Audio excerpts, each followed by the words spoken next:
नमस्कार दोस्तों, GK with पप्सा YouTube channel पे आपका हार्दिक स्वागत है। दोस्तों, सर्वप्रथम आप सभी को बहुत बहुत बहुत धन्यवाद। वो कहते हैं दिल की असीम गहराइयों से, हृदय की असीम गहराइयों से बहुत बहुत धन्यवाद। आप सब लोगों की जो सराहना, प्रेम, स्नेह इतना मिला है, मैंने सोचा भी नहीं था कि एक सिंपल सा वीडियो बना के, कोई खास इक्विपमेंट भी नहीं थे, बस मैं भी आप ही की तरह पढ़ाई कर रहा हूँ, तैयारी कर रहा हूँ कंपटीशन एग्ज़ाम की, और सोचा क्यों नहीं याद करने के लिए थोड़ा बोर्ड पे लिखा जाए और उसे याद किया जाए, और क्यों नहीं फ़ोन से वीडियो रिकॉर्ड करके यूट्यूब चैनल बना के यूट्यूब वीडियो डाल दिया, अपलोड कर दिया जाए, और लोग इतना पसंद करेंगे या इतना उसको शेयर, कमेंट या लाइक करेंगे। तो उसके लिए मैं बहुत बहुत आपको धन्यवाद ज्ञापित करना चाहता हूँ। और साथ ही ये बताते हुए मुझे बहुत खुशी हो रही है कि विद इन 24 आवर 24 घंटे के अंदर 50+ सब्सक्राइब हो गए और 190+ 200 के आसपास व्यू मिल गए एक वीडियो को, और कुछ लाइक्स भी किए गए। तो ये आपका जो सिलसिला है, स्नेह है, उसको इसी प्रकार बरकरार रखिए और आपसे ये अपेक्षा रहेगी। और एक बात और कि अक्सर हम सोचते हैं कि किसी चीज़ की शुरुआत करें तो शायद कोई हमारा साथ देगा या नहीं देगा, तो मैं ये कह सकता हूँ, और ये तो प्रैक्टिकली है। तो निश्चित तौर पे आपके कोई लक्ष्य, टारगेट है, उसकी आप ज़रूर शुरुआत कर दीजिए। बहुत सारे लोग हैं आपका सहयोग देने वाले हैं, अप्रिसिएशन करने देने वाले हैं, सहयोग करने वाले, और अप्रत्यक्ष रूप से बहुत सारे ऐसे लोग हैं जो आपके कंधे पे हाथ रख के कह सकते हैं कि yes you can do it, we are with you. इसके लिए थैंक यू। और चलो आज हम पढ़ेंगे आज हम बौद्ध संगीतियाँ पढ़ेंगे, क्योंकि ये जब भारत का इतिहास, ये प्राचीन भारत का इतिहास पढ़ते हैं उसमें, तो बौद्ध संगीतियाँ अपने आप एक इम्पोर्टेंट टॉपिक है। कई बार इसमें से क्वेश्चन आते हैं कि कौन सी बौद्ध संगीति मतलब कहाँ हुई थी, किस वर्ष में हुई थी, या उसका उस समय शासक कौन था, या उसका अध्यक्ष कौन था, और मुख्य घटना क्या उसमें घटित हुई थी। तो ये आज हम जानेंगे। Let's see.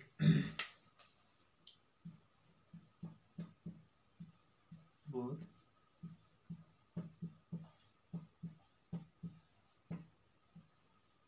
संगीतियाँ। सबसे पहले यहाँ पे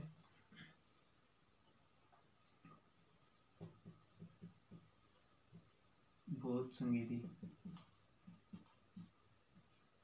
संगीतियाँ भी कह सकते हैं। और दूसरा हो जाएगा हमारे यहाँ पे वर्ष, किस वर्ष में हुई। फिर शासक, या ये देख सकते हैं कि स्थान कहाँ पे हुई।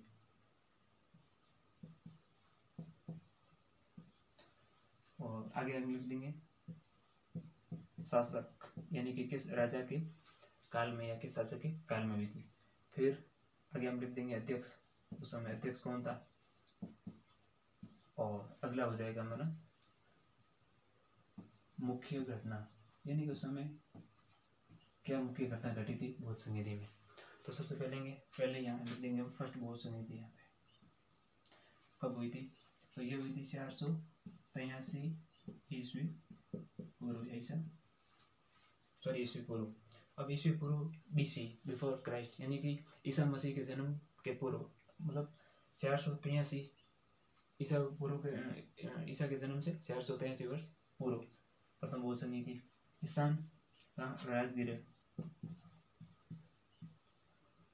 इसे राजगीर भी कहते हैं और गृहवज्र भी कहते हैं। और उस समय शासक था अजातशत्रु।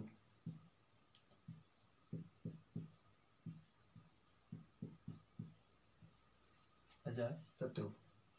और अध्यक्ष था महाकश्यप।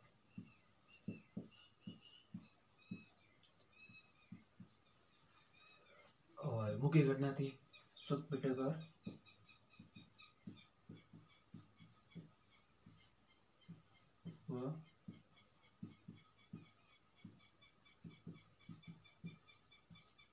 विनय पिटक का संकलन। सुत पिटक और विनय पिटक का संकलन।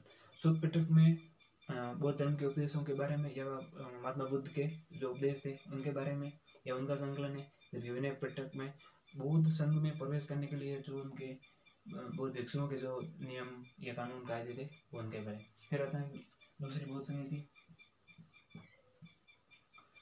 ये हुई थी इससे 100 साल बाद में, 383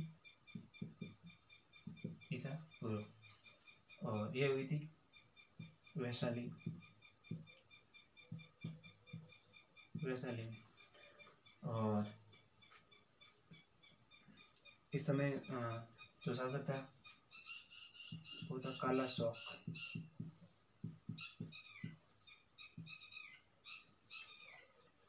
और जो अध्यक्ष था वो सब कमीर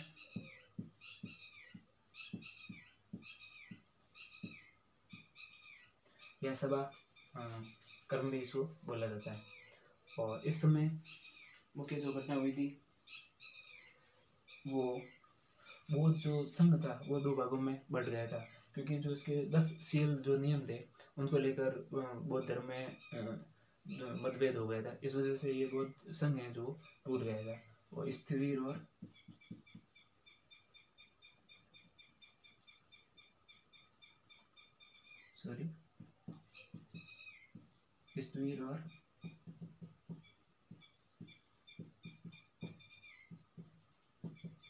महासंघिक में विभाजित हो गए। स्त्वीर वो थे जो पूर्वी बौद्ध यानी कि पूर्वी क्षेत्र के जो बौद्ध भिक्षु थे या बौद्ध संघ के सदस्य थे वो, और महासंघिक जो पश्चिमी क्षेत्र से थे वो थे।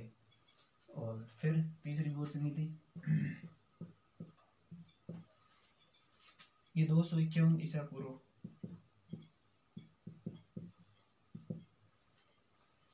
पाटलिपुत्र में कहाँ हुई थी? पाटलिपुत्र और वर्तमान पटना। और इस समय शासक था अशोक, सम्राट अशोक मौर्य, सम्राट महान अशोक। और इसकी अध्यक्षता की थी मोगलिपुतिस ने।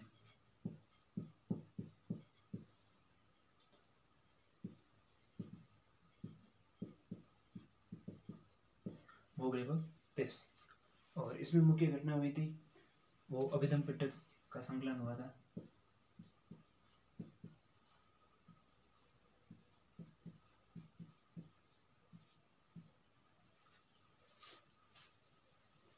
और अगली जो बौद्ध संघी थी वो है चतुर्थ बौद्ध संघी थी, जो प्रथम शताब्दी हम बोल सकते हैं।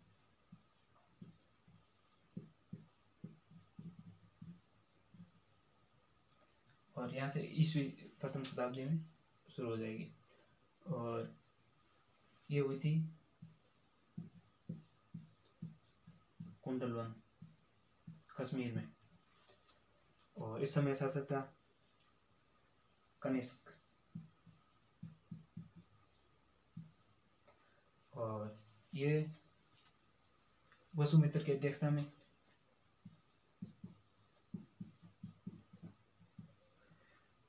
देखिए स्वाति बौद्ध समिति का जो अध्यक्ष था वो तो वसुमित्र था, लेकिन जो उपाध्यक्ष था वो था अशोक घोष।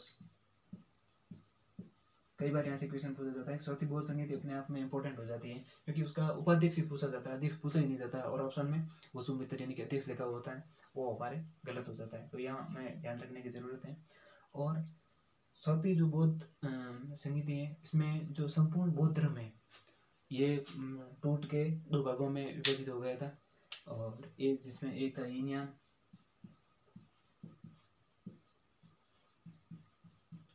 और दूसरा महायान। हीनयान में वो जो बुद्ध को महापुरुष मानते थे, रूढ़िवादी थे, पाली भाषा में अपने उपदेश देते थे।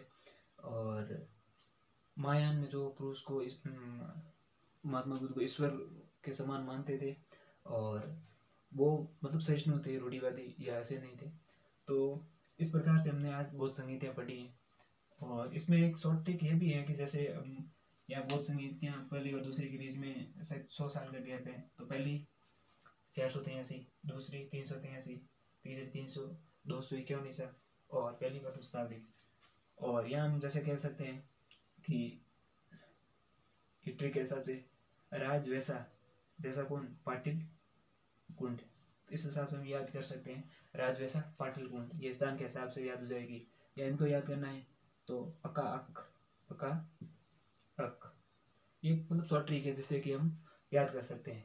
और यहाँ ये हो सकता है महासभा मोगली वसु और ये अपने आप में एक अलग चीज़ है, तो वो याद हो जाएगी अशोक घोष, क्योंकि इसमें उपाधि एक मतलब इसी बोध समिति में है, तो वो यहाँ से याद हो जाएगा। बाकी ये चीज़ें तो अब इतना याद हो जाएगा कि तो करनी ही पड़ेगी, और ऑप्शन में हो जाएगा तो भी हो जाएगी। तो निश्चित तौर पे इस वीडियो में आपको बोध संगीतियों के बारे में जानकारी मिली है, और मैं ऐसा करता हूँ कि ज़रूर आप भी किसी एग्ज़ाम की तैयारी कर रहे हो तो इस वीडियो से ज़रूर आपको कुछ सीखने को मिलेगा। तो चैनल को वीडियो को लाइक करिए, कमेंट करिए, शेयर करिए, चैनल को सब्सक्राइब करिए। धन्यवाद।